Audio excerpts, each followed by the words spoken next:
My name is Carl, and this is my story. As a child born in San Diego, I went to church every week, and my two brothers went with me, and we always dressed up in double-knit suits with those funny little clip-on ties and those hard, leather-pointed shoes that really hurt.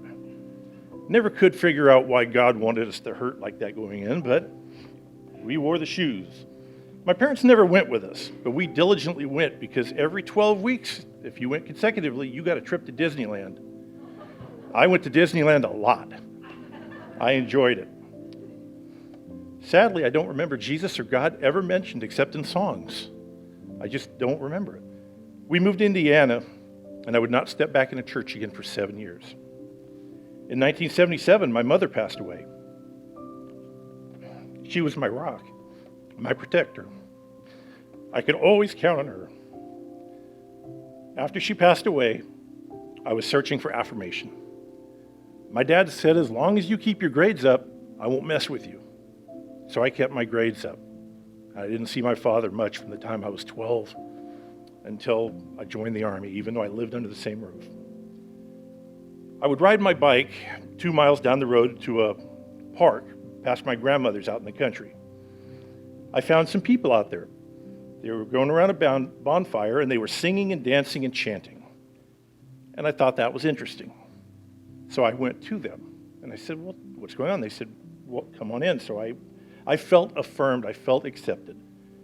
I would go several times over the next several months.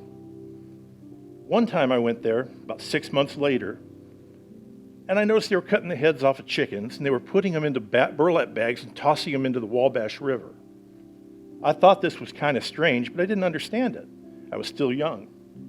They said, don't worry about it. This is our way of connecting with nature. This is our way of getting back with nature. And I said, okay. I didn't mind. I didn't understand it, but I showed up for the remainder of the year, every Saturday, faithfully. When I began attending high school, I found other activities and quit showing up to the park completely. I never searched them back out or ever saw them again. Little did I know the influence what happened at that park would have on my life. Fast forward to 1982. I joined the Army and I'm stationed in Germany. It's Christmas Day and I'm on post with nothing to do. My buddy and I decided to attend church because it seems like the right thing to do. Little did we know it was a Southern Baptist church and we were the only 2 white people in the church. I felt slightly out of place, especially when the chaplain looked up and started screaming, I have 2 sinners in here. Kind of scared me. I looked at my buddy, he looked at me, and I said, the NCO club is open, let's go. And we ran out of there. Fast forward to 1990. I'm working in a facilities company in Mira Mesa, and I met this girl, this woman, and she became good friends, and we spent a lot of time together. She belonged to the Catholic Charismatic group.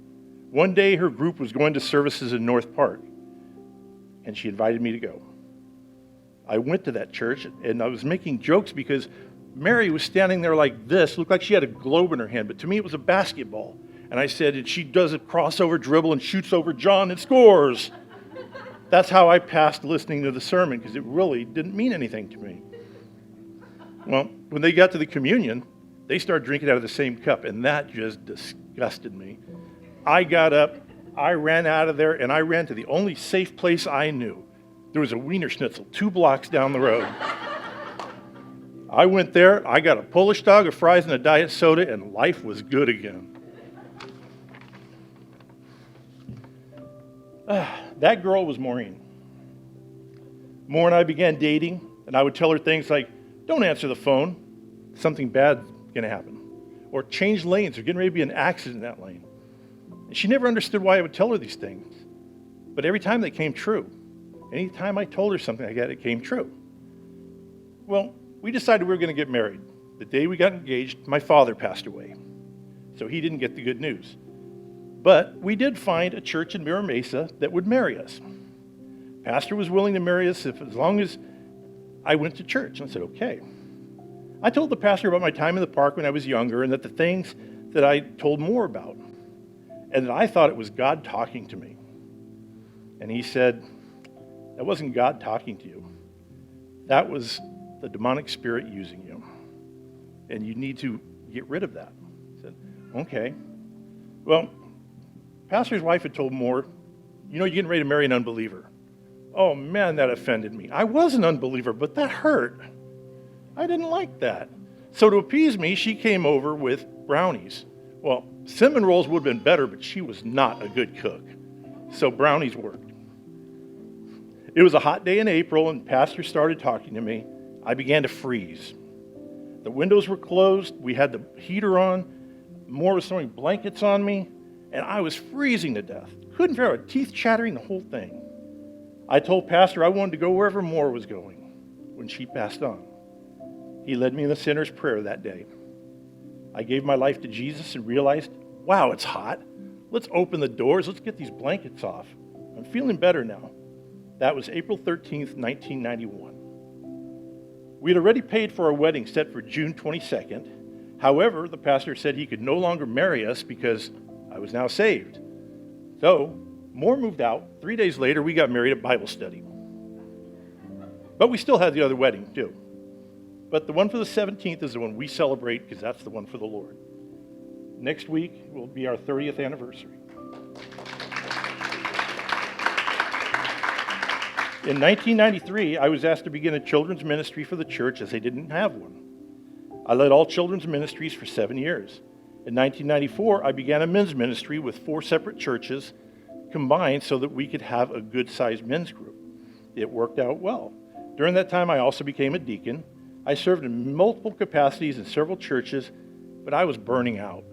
I needed a break. I needed to go somewhere where I could relax and get back and know the Lord and fall in love with the Lord again.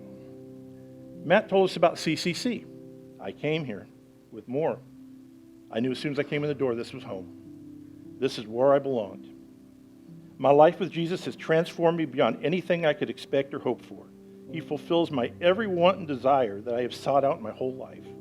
He fills the voids of my parents' absence, and my life inspires me to be a better man each day. My name is Carl. This is my story.